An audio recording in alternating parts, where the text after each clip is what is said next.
क्या आप जानते हो भारत सरकार अपने सालाना बजट में 6,818 करोड़ का बजट जेल के सभी कैदियों के लिए रखती है। तो क्या इसका मतलब ये हुआ कि फिल्मों में सब गलत दिखाया जाता है और कैदियों को वहां पर बेहतर सुख सुविधाएं मिलती है इन रियलिटी? वेल, बिल्कुल भी नहीं, क्योंकि जेल में आम कैदियों के साथ इस तरह का टॉर्चर होता है। लगातार मुझको इलीगल तरीके से रखा गया और टॉर्चर किया गया। मेरे को नंगा करके पेड़ से लटका के उल्टा पीटा। जबकि उसी जेल में वीआईपीज को जेल में ही शॉपिंग करने तक की इजाजत दी जाती है। पर क्या इन वीआईपीज का ये फालतू खर्चा भी सरकार के सालाना बजट में से होता है? ये जानने से पहले मैं आपको ये भी बता दूं कि रिपोर्ट्स के अनुसार इंडियन जेल्स में 17,837 महिलाएं सलाखों के पीछे कैद है। तो क्या ऐसे में उनके साथ कोई खास बर्ताव किया जाता है या महिलाएं होने की वजह से उन्हें स्पेशल ट्रीटमेंट दी जाती है, उनकी निजी जरूरतों का ख्याल रखा जाता है?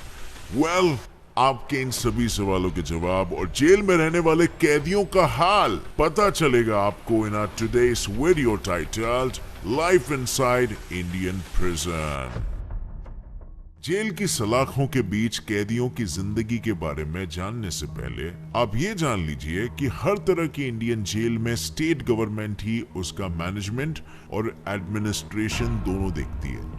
इसी के साथ ही स्टेट गवर्नमेंट प्रिजन मैनुअल तक सेट करती है, जो उन्हें ये अधिकार देता है वो जब चाहे तब जेल के नियम कानून बदल सकते हैं। और इन सभी चीजों में राज्य सरकार की मदद करती है केंद्र सरकार, जो जेल की सुरक्षा, उसकी रिपेयरिंग और रेनोवेशन, मेडिकल सुविधाएं, हॉस्टल यानी जुवेनाइल स्कूल की डेवलपमेंट, महिला कैदियों के लिए फैसिलिटीज जैसी सभी चीजों का ध्यान रखती है। इसके लिए हर स्टेट गवर्नमेंट को बस सुप्रीम कोर्ट के बनाए 3 प्रिंसिपल्स का पालन करना होता है। जेल में रहने वाला व्यक्ति हमेशा पहले इंसान रहे, वो अपनी इंसानियत ना भूले। दूसरा, कैद के दायरे में हर कैदी को उसका मानव अधिकार मिले। तीसरा, सजा मिलने वाले कैदी को अगर सजा मिलने वाली है या मिल चुकी है तो उसे अलग से सफर न करवाया जाए। आइए अब जानते हैं कि इंडिया में किस किस तरह की जेल्स होती है और वहां कैदियों के साथ किस किस तरह का व्यवहार होता है।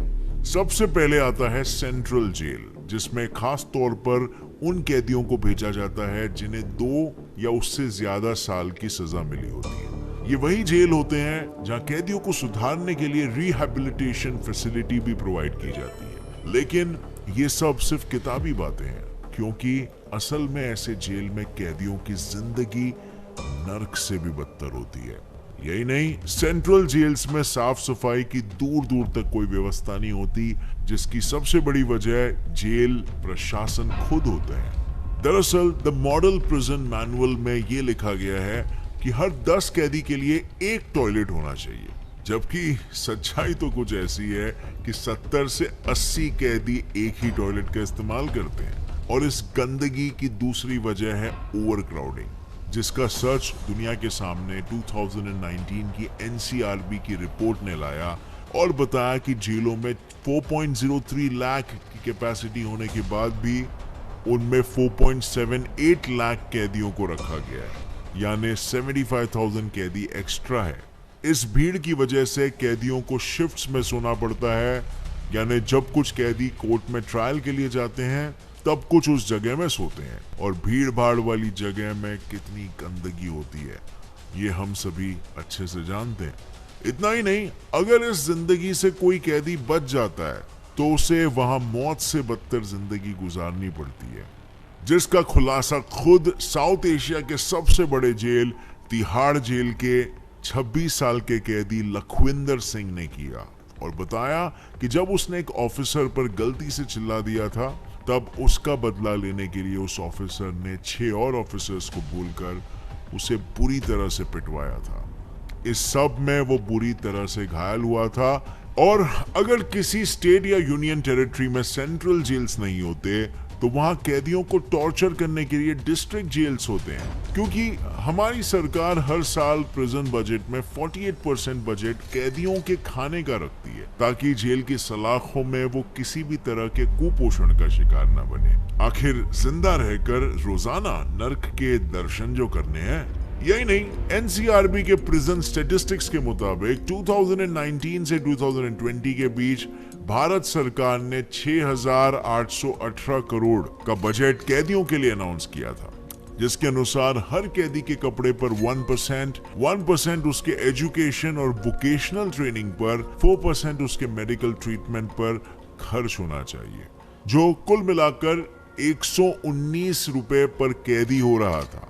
फिर भी हर स्टेट ऑन एन एवरेज एक कैदी के खाने पर दिन का सिर्फ 50 रुपए खर्च करता है, जिसमें उसके 3 वक्त का खाना शामिल होता है। और महाराष्ट्र में तो ये खर्चा और भी कम है, जो दिन का सिर्फ 37.49 रुपीस ही है। अब आज की महंगाई में इतने सस्ते में खाने में पानी से बनी हुई चीजें खाने मिलेगी। फिर भी अगर किसी को अच्छा खाना खाने का मन होता है तो उसे जेल कैंटीन से खरीद कर खाना पड़ता है, जिसके लिए हर कैदी को उसकी फैमिली अगर चाहे तो 1500 से 2000 रुपए महीने की भेज सकती है, ताकि वो कैंटीन से जरूरी चीजें खरीद कर खा सके। अब बात करते हैं सब जेल्स की, जो सेंट्रल जेल और डिस्ट्रिक्ट जेल की तुलना में छोटे होते हैं, और इसीलिए ये हर राज्य में होते हैं, छोटे छोटे लेवल में डिस्ट्रीब्यूटेड होते हैं। लेकिन इनके छोटे होने और कैदी की कोई मेडिकल हिस्ट्री नहीं होने के बावजूद बीमारियों में कैदी की जांच जल्दी नहीं की जाती। इसी वजह से फैलने वाली बीमारियां जैसे कि TB, hepatitis C, HIV, AIDS, इन्हें होना बेहद आम बात होती है। और ये इतना आम होता है कि एक रिसर्च के मुताबिक 1.7% मेल और 9.5% फीमेल कैदी HIV पॉजिटिव थे, जो पूरे देश भर के नंबर से भी ज्यादा है। इतना ही नहीं, जेल में ही 9% टीबी के मरीज भी होते हैं। अब ऐसी जानलेवा और आसानी से फैलने वाली बीमारियों का अगर इलाज नहीं होगा तो वो फैलेंगी भी और उससे कैदियों की मौत भी होगी। अब बढ़ते हैं इन्हीं जेल के अगले प्रकार पे, जो है ओपन जेल्स, जो उन्हीं कैदियों को नसीब होती है जिन्होंने जेल के अंदर और बाहर अपना बर्ताव हमेशा अच्छा रखा हो, क्योंकि ये बस नाम की जेल होती है, जहां कैदियों को जेल के अंदर और बाहर दोनों जगह काम करने की और अपने परिवार वालों से मिलने की इजाजत होती है। ये जेल की खास बात ही यही होती है कि ये अपराधियों को सुधार कर समाज में अच्छा काम करने का मौका देती है।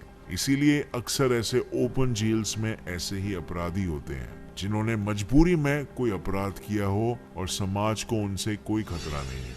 शायद ये सजा में मिलने वाली छूट और कैदियों के सुधारने की इच्छा ही है जिस वजह से राजस्थान के ओपन जेल के 1127 कैदी आज कहीं अकाउंटेंट, तो कहीं स्कूल टीचर, तो कहीं हाउस हेल्प बनकर काम कर रहे हैं।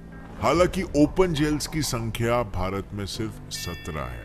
वैसे सिर्फ ओपन जेल्स ही कैदियों को काम करने का मौका नहीं देती, क्योंकि सभी सेंट्रल जेल्स में भी कैदियों को रिगरस इम्प्रिजनमेंट की सजा सुनाई जाती है, ताकि वो सलाखों के पीछे सजा के साथ ही नई चीजें भी सीखते हुए अपना आत्मविश्वास बनाए रखे।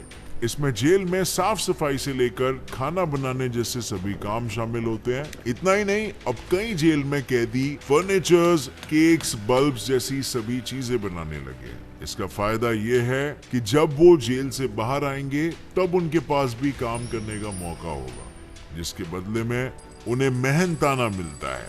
इनफैक्ट एनसीआरबी की 2015 की रिपोर्ट के मुताबिक पुडुचेरी, नाउ पौंडीचेरी जेल में कैदियों को दिन का 180 से 160 रुपए और 150 रुपए तक उनके स्किल के अनुसार मिलता है। वहीं तिहाड़ जेल में कैदियों को 171 से 138 रुपीस और 107 रुपीस मेहनताना मिलता है। लेकिन जेल में पैसों की चोरी हो सकती है, इसीलिए अक्सर कैदियों का पैसा उनके बैंक अकाउंट में डिपॉजिट किया जाता है। इसी रिगरस इम्प्रिजनमेंट की सजा काटते हुए एक कैदी ने अपने 10 साल की सजा के वक्त 1.2 लाख रुपीस कमाए थे, जिसमें से जेल प्रशासन ने 50% की FD करवा दी थी और बाकी के पैसे कैदी की रिहाई के वक्त उसके अकाउंट में डाल दिए गए थे।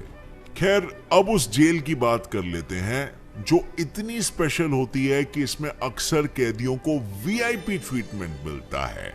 कायदे से देखा जाए तो ये बहुत ही ज्यादा हाई सिक्योरिटी वाले जेल्स होते हैं जहां ऐसे क्रिमिनल्स जो terrorism, violent crimes, scams, prison discipline को तोड़ने का क्राइम करते हैं, उन्हें ही रखा जाता है।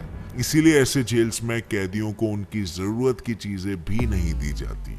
लेकिन इसमें कोई दो राय नहीं है, पैसा हर जगह बोलता है, जिस वजह से कैदी को सलाखों के पीछे भी सभी तरह की लग्जरी दी जाती है।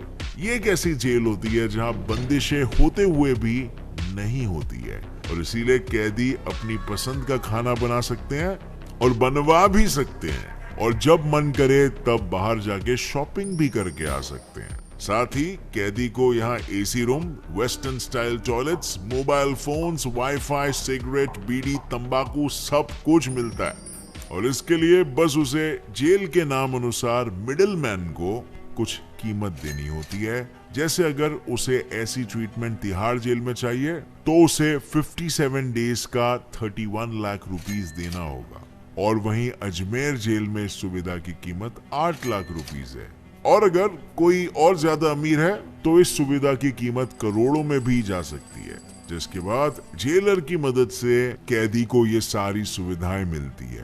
पर हर मामले में ये पैसा कैदी से नहीं लिया जाता है, जैसे कि मुंबई अटैक्स के अपराधी अजमल कसाब के केस में, जिसमें सिर्फ उसकी सिक्योरिटी के लिए उसे स्पेशल जेल में रखा गया था, जिसका खर्चा 16 करोड़ रुपए था ताकि वो किसी को चकमा देकर भाग न जाए। अब बारी आती है उन 17,834 महिलाओं और बच्चों की जिनके लिए सलाखों के पीछे अलग कायदे कानून बने हुए हैं, लेकिन उन पर अमल कितना हो रहा है। चलिए सबसे पहले महिलाओं की बात करते हैं, जिनके सम्मान की रक्षा के लिए उन्हें महिलाओं के ही जेल में रखा जाता है, किंतु शायद जेल में वो इस सम्मान के हकदार नहीं होते और इसीलिए आए दिन उनके साथ रेप, सेक्सुअल असॉल्ट की घटना होती है। इतना ही नहीं, अगर नियमों को देखें तो जेल में रहने वाले हर प्रेग्नेंट महिला को स्पेशल डाइट, अलग और साफ जगह दी जानी चाहिए जिससे उन्हें किसी तरह का कोई इन्फेक्शन ना हो। लेकिन साफ जगह तो छोड़िए, जेल में उन्हें सैनिटरी नैपकिन तक नहीं मिलते और मजबूरन वो पुराना और गंदा कपड़ा इस्तेमाल करती है। और रहा सवाल बच्चों का, तो उन्हें बोर्स्टल स्कूल इसीलिए भेजा जाता है ताकि वो बिना अपने बचपन खोए सबक सीखे और सही गलत का फर्क समझे। लेकिन अफसोस, इन स्कूल्स में बच्चों को भी सेक्सुअल असॉल्ट सहना पड़ता है। अगर आपको इस बात का सबूत चाहिए तो मैं बता दूं, union ministry of women and child ने अपने सर्वे में खुद बताया था कि बोर्स्टल स्कूल्स में रहने वाले 53% बच्चे सेक्सुअल अब्यूज के विक्टिम बने हैं, जिसमें से 50% बच्चे वही हैं जिनके साथ ये हरकत केयर टेकर्स या स्कूल के गार्डियंस ने की है। हर क्रिमिनल को अपनी पढ़ाई पूरी करने की इजाजत है और इसीलिए कैदी चाहे तो वो